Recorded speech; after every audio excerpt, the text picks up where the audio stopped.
Okay, we gotta run. Gotta make it, boys. Welcome back, guys. Today we are exploring an abandoned airfield located in Northern Ireland. The airfield was opened in 1941 during the Second World War as an airfield for the RAF Coastal Command.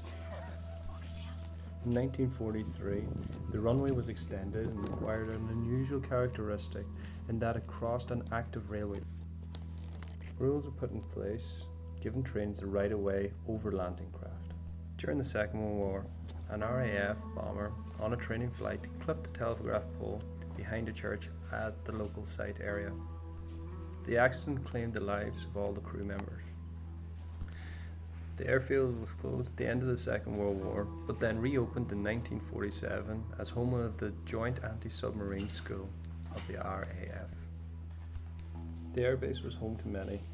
It was part of the squadrons from the RAF, the squadron from the AAC, and also the Navy Air Squadrons. The last of the Shackleton aircraft left the RAF on the 31st March 1971. The airfield closed and the site was handed over to the British Army as Shackleton Barracks on the 2nd of June 1971. On the 29th of March 2006, an Airbus A320 aircraft operated by Airjet on behalf of Ryanair landed at the site after the pilot mistook the runway for a nearby airport. There was 39 passengers who boarded the flight in Liverpool and continued their journey by Airbus.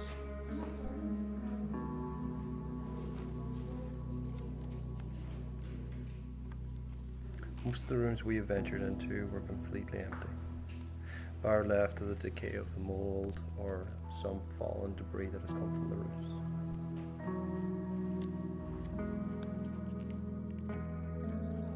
We quickly moved from building to building as security was still fairly tight on the site. And finally we reached the control tower.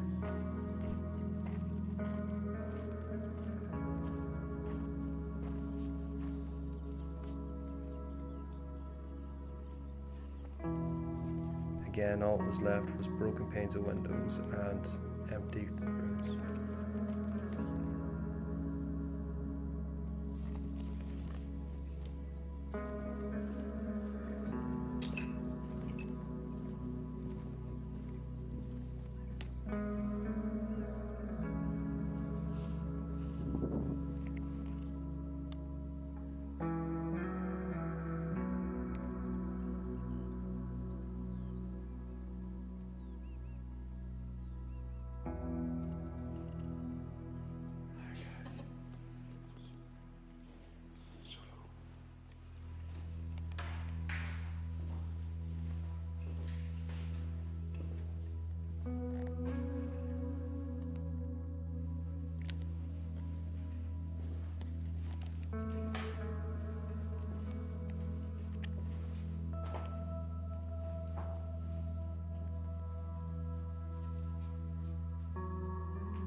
Moving up to the favourite part of it was the lookout tower.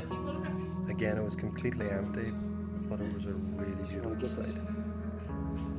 Wide perspective.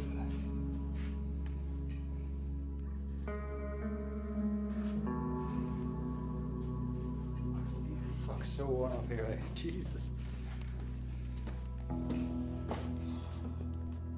As we moved on to the next sections, we moved into the barracks. So this would have been the living quarters for the squadrons.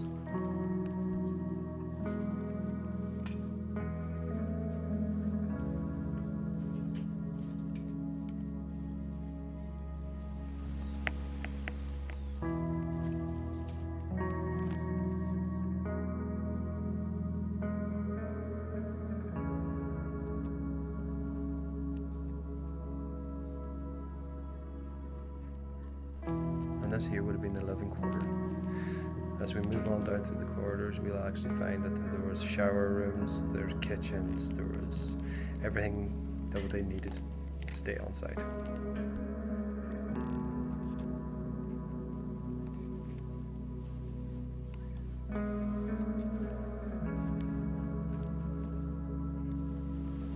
I would assume that this would have been the living quarters, their beds, their bunks, whatever they had.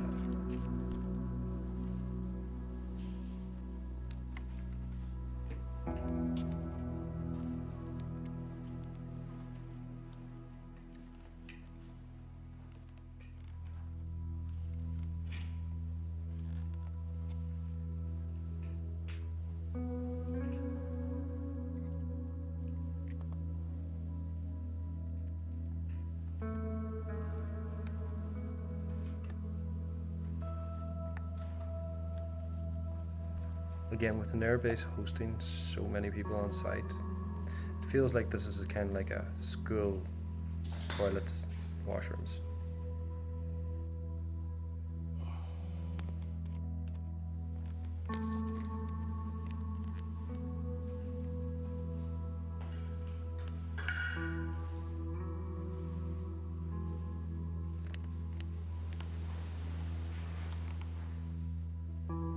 You can see by the footage, the paint was peeling, but the place didn't feel damp.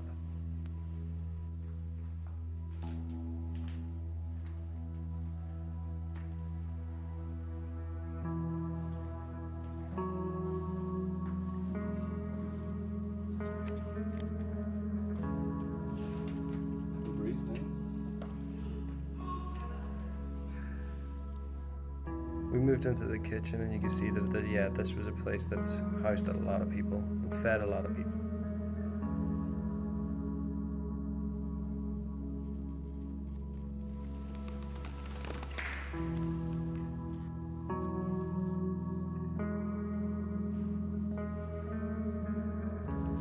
And this would have been the room that they would have had their dining in for the breakfast, dinners and suppers.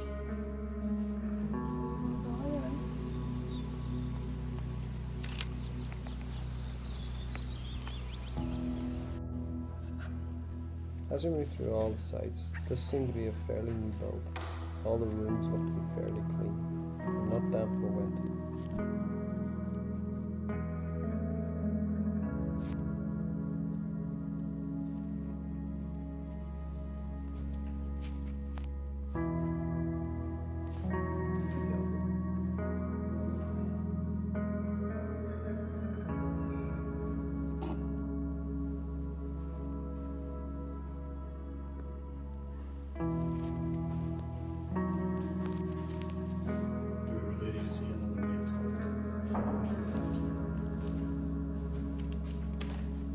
The building that we were in didn't seem to be used, but it was all office space. I'm assuming that this part of the building was mainly for office people.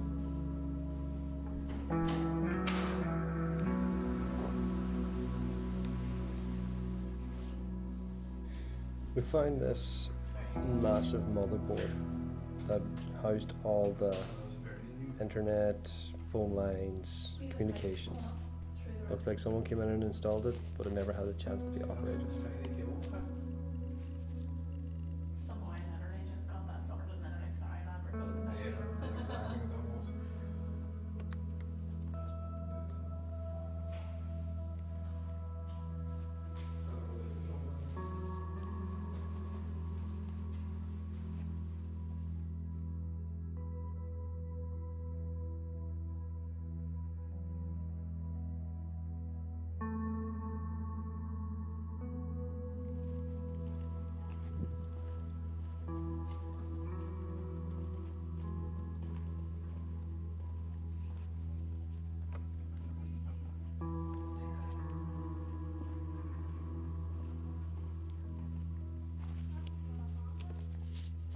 to the place where we should start. As we were about to make our way to the next point, of course, we spotted the security guards. So again, we had to boot it. Okay, we gotta run. Gotta make it, boys. It's a close call, but we got away. What an adventure we had on the airfield. Thanks for watching, guys. Like and subscribe for more.